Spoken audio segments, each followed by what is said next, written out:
Olá, tudo bem? Está começando mais uma edição do Agora Agro e você vai ver no programa de hoje: ingredientes químicos intermediários para a produção de fertilizantes foram o principal item da pauta de importação da indústria química brasileira.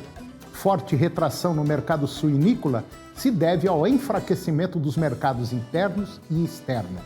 A ABIMAQ aponta que as vendas da indústria brasileira de máquinas e equipamentos no ano passado foram 5% superior ao registrado em 2019.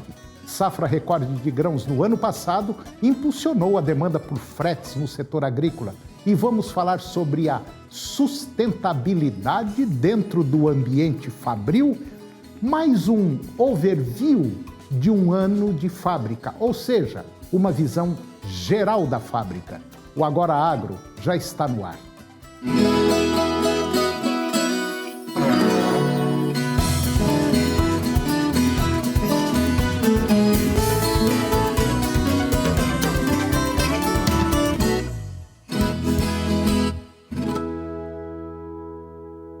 Segundo aponta a Associação Brasileira da Indústria Química, a ABIQUIM, os ingredientes químicos intermediários para a produção de fertilizantes, eles foram perceptivelmente o principal item da pauta de importação da indústria química brasileira. As compras chegaram a 7,2 bilhões de dólares no ano passado, o que foi o equivalente a 61,7%, ou 31,8 milhões de toneladas das 51 milhões de toneladas em compras externas de produtos químicos. Ao todo, o Brasil importou 41,4 bilhões de dólares em produtos químicos no ano passado. Segundo a ABIQUIM, trata-se de um recorde em volume importado pelo país ao longo de toda a série histórica de acompanhamento da balança comercial setorial pela ABIQUIM desde 1989. Foi registrada, porém, uma redução de 6,3% no valor monetário das importações na comparação com os resultados de 2019.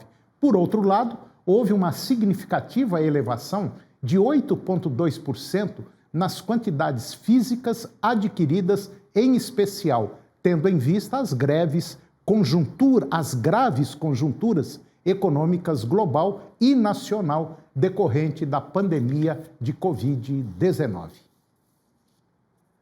A forte retração no mercado suinícola se deve ao enfraquecimento dos mercados interno e externo. Pelo menos essa é a avaliação da presidência da Associação Paulista dos Criadores de Suínos. E no mercado interno, o poder aquisitivo do brasileiro. Já no mercado externo, a queda nas exportações da China. Os dois fundamentos são os responsáveis diretos pela queda acentuada.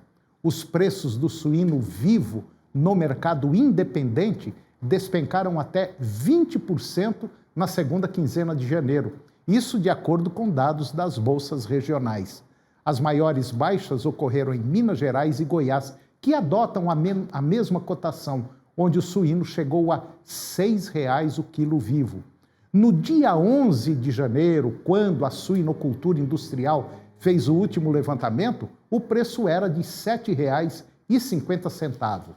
Houve quedas acentuadas em todos os estados produtores e nos três principais produtores e exportadores, Rio Grande do Sul, Santa Catarina e Paraná. No entanto, os percentuais foram menores. Os dados divulgados são da Associação Brasileira da Indústria de Máquinas e Equipamentos, a ABIMAQ, e apontam que as vendas da indústria brasileira de máquinas e equipamentos totalizaram, no ano de 2020, 144 bilhões de reais, um resultado 5% superior ao registrado em 2019. No mês de dezembro, as vendas somaram 13,4 bilhões de reais, 36% superior ao obtido no mesmo mês de 2019. Após sucessivas retrações, o ano de 2020 encerra com a sinalização de normalização das vendas internas e melhoria das exportações agora para o ano de 2021. A quantidade de pessoas ocupadas no setor de máquinas e equipamentos em 2020 superou a de 2019. Em dezembro, o setor fechou o ano com 326.500 postos de trabalho, quase 24 mil empregos a mais que o observado em 2019. A forte recuperação na produção dos setores fabricantes de máquinas, ferramentas, máquinas agrícolas, reservatórios metálicos e determinados componentes explicam este aumento. E de acordo com a ABIMAQ, a estimativa é que o setor consiga um aumento nas vendas agora em 2021 na faixa de 7%. A safra recorde de grãos no ano passado impulsionou a demanda por fretes no setor agrícola. E ao considerar todos os fretes oriundos deste setor, o estudo mostrou que o volume foi 71% maior que 2019. Pelo menos é o que aponta o relatório anual Fretebras, o transporte rodoviário no Brasil, que foi produzido pela plataforma online de transporte de cargas Fretebras. Considerando todo o volume movimentado, apesar do ano atípico por conta da pandemia, o setor de transporte rodoviário de cargas teve resultado positivo em 2020. O volume de fretes registrados no país aumentou 62% na comparação com 2019. E, de acordo com o estudo, o maior impacto da pandemia no setor de transportes no ano passado foi sentido na primeira metade do ano. Do primeiro para o segundo trimestre, houve queda de 8% nos fretes. A redução ocorreu exatamente no momento em que foram iniciadas as medidas de distanciamento social impostas pela pandemia de Covid-19. Entretanto, a chegada do terceiro trimestre, com uma alta histórica puxada principalmente pela safra recorde de produtos agrícolas, contribuiu para que houvesse um aumento 2 vezes maior no volume de frete em relação ao mesmo período de 2019, registrando um crescimento de 102%. E depois do intervalo, nós vamos falar sobre a sustentabilidade dentro do ambiente fabril, mais um overview de um ano de fábrica. Nós voltamos já, é um minuto só.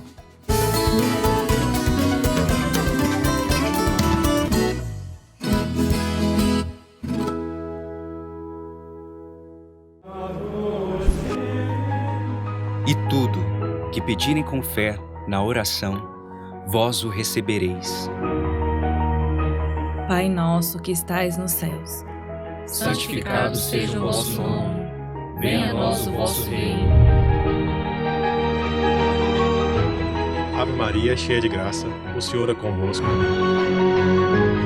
Creio em Deus Pai Todo-Poderoso, Criador do céu e da terra, e em Jesus Cristo, seu único Filho, nosso Senhor, que foi concebido pelo poder do Espírito Santo, nasceu da Virgem Maria. Creia no poder da oração. Creia no poder do Divino Pai Eterno.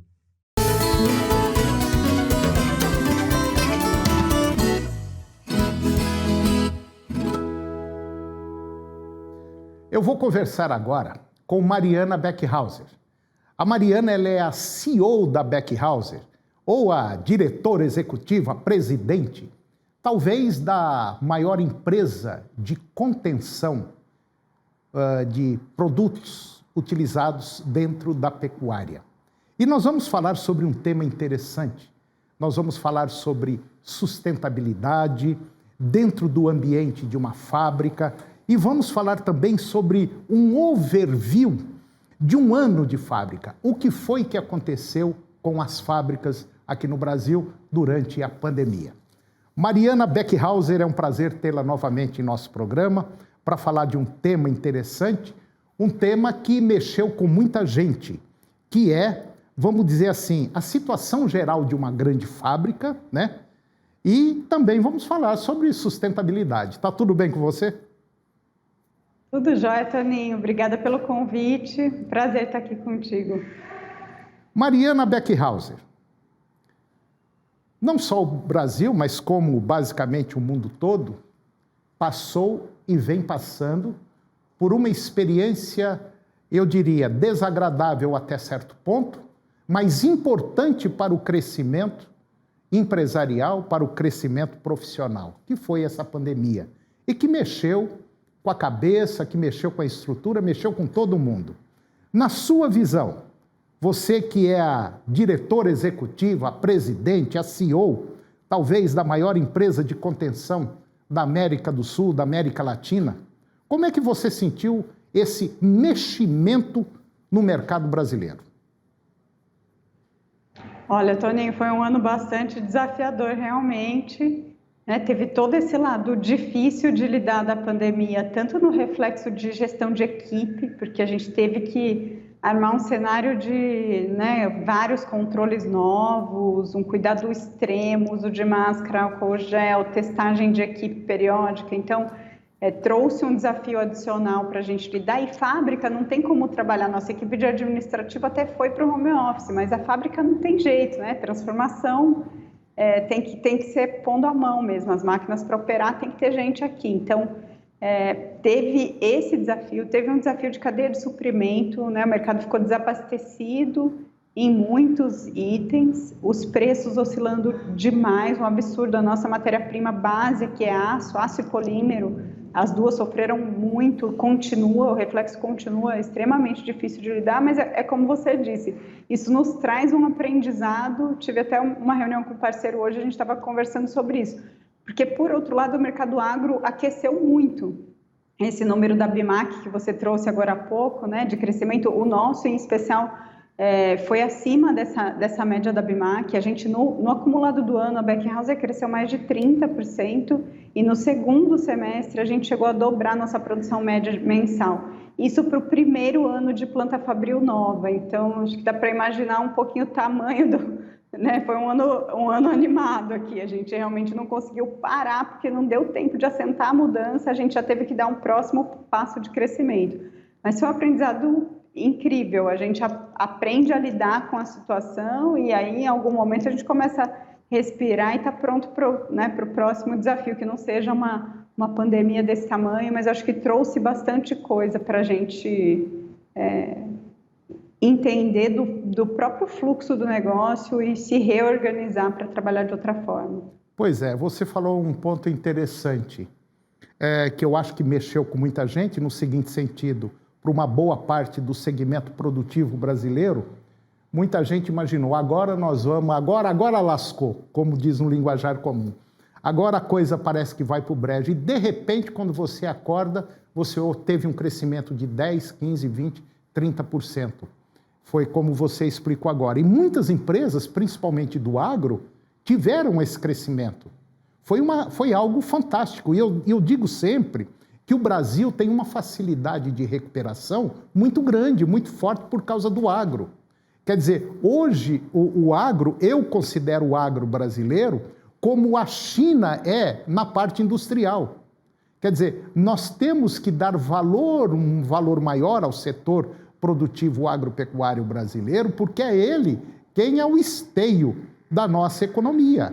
É ele quem vem segurando as pontas. E eu tenho certeza absoluta, assim como eu dei essa informação da BIMAC, pode ter certeza, o segmento agro, de máquinas, equipamentos, o seu setor também vai crescer assustadoramente. Não tenho dúvida nenhuma disso. Sim, e a nossa perspectiva é de mais um ano aquecido de mercado pelo, né, o valor aí das commodities agrícolas, arroba do boi, enfim, a gente vem realmente numa esteira de mercado, e é o que você disse, e que eu trago muito parecido com o que a gente passou aqui na fábrica, né? Quer dizer, o mercado brasileiro, de alguma forma, o mundo agro estava preparado para suprir uma demanda que o mundo precisou nesse momento da pandemia, né? A gente cobriu mercados que não tinham como se abastecer, é produção de comida, então as pessoas não param de se alimentar, então de algum lugar tem que vir. Quando começa a ter problema, a gente tem uma vantagem competitiva nesse aspecto, que é essa bênção de terra com clima, que a gente tem para produzir, e aí vem, para a gente não sair até da sua pauta original da sustentabilidade, a gente fala muito de sustentabilidade para a pecuária, de pecuária sustentável. Uhum. E eu vejo muito esse crescimento do Brasil nesse caminho. Assim, a tendência é que cada vez mais o agro sustentável, que consegue produzir, né, sem abrir mais áreas, em equilíbrio com o meio ambiente, cuidando de recuperação de solo, de sequestro de carbono. Esse é o agro que vai atender a necessidade do mundo para frente. E a gente olha isso da porteira para fora e olha da porteira para dentro também, né? Então, como a gente teve uma oportunidade de montar uma planta nova, a gente olhou muito para essa questão da sustentabilidade no nosso processo produtivo também.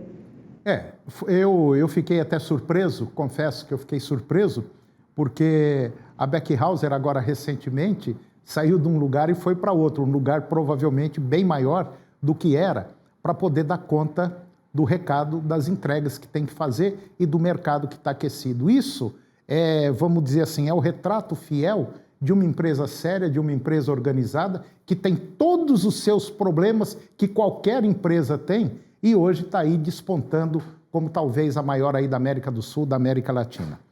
Bom, Mariana, eu vejo o mercado brasileiro da seguinte maneira. Nós temos mais gente jogando contra o desenvolvimento do país do que jogando a favor. Por isso que eu acho que, principalmente a classe política, nós temos que fazer um limpa nesse país. A hora que conseguirmos tirar a turma que gosta de guardar dinheiro dentro da cueca e similares, eu acho que esse país aqui vai ser difícil alguém segurá-lo. Tem muita gente boa no governo, tem gente excelente querendo desenvolver isso aqui, mas tem um grupo que segura e não deixa andar. E eu sinto que as empresas também têm uma certa dificuldade em relação a isso. É imposto muito caro, é tributo e uma série de travamentos que não deixa a gente seguir para frente. Mas eu enxergo que dentro de um prazo aí, talvez meio curto, a gente vai conseguir dar uma reviravolta aí e sair por cima e ser talvez o maior produtor de grãos e carne e leite e tantas outras coisas mais do nosso planeta. Isso daí eu tenho certeza absoluta que vai acontecer. E o exemplo é a Beckhauser e tantas outras empresas que estão aí num ritmo de crescimento muito grande. É mais ou menos por aí?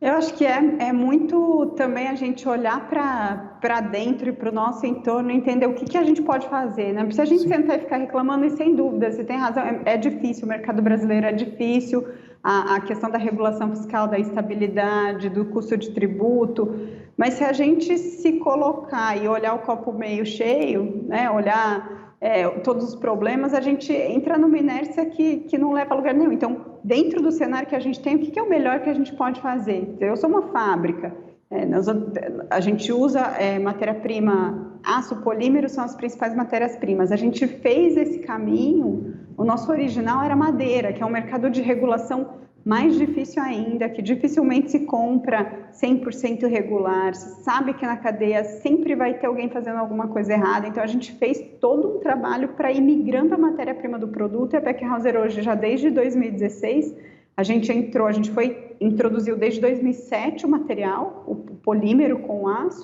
aço jamais antes ainda, e desde 2016 a gente tem a linha 100% com esses materiais e sem uso de madeira. Então, é para esse agro do futuro que a gente está olhando. É isso que o nosso consumidor lá de fora e que o consumidor aqui de dentro também tende a aprender cada vez mais a cobrar, a pedir, a olhar, porque é a gente que cuida de acordo com o que a gente faz. Então, quando eu olho para a minha matéria-prima, quando eu olho para a minha forma de produzir aqui, quer dizer, eu estou falando de dobrar volume de produção, o impacto disso, quer dizer, eu estou consumindo mais energia, eu estou consumindo mais recursos, então como é que eu cuido ao contrário do impacto? A gente está aqui na fábrica usando energia solar, usando captação de água de chuva para o processo de tratamento do material, que passa por todo um tratamento químico e pintura para proteção. Então, se a gente consegue cuidar do que está ao nosso alcance, a gente constrói esse Brasilzão melhor aí que você está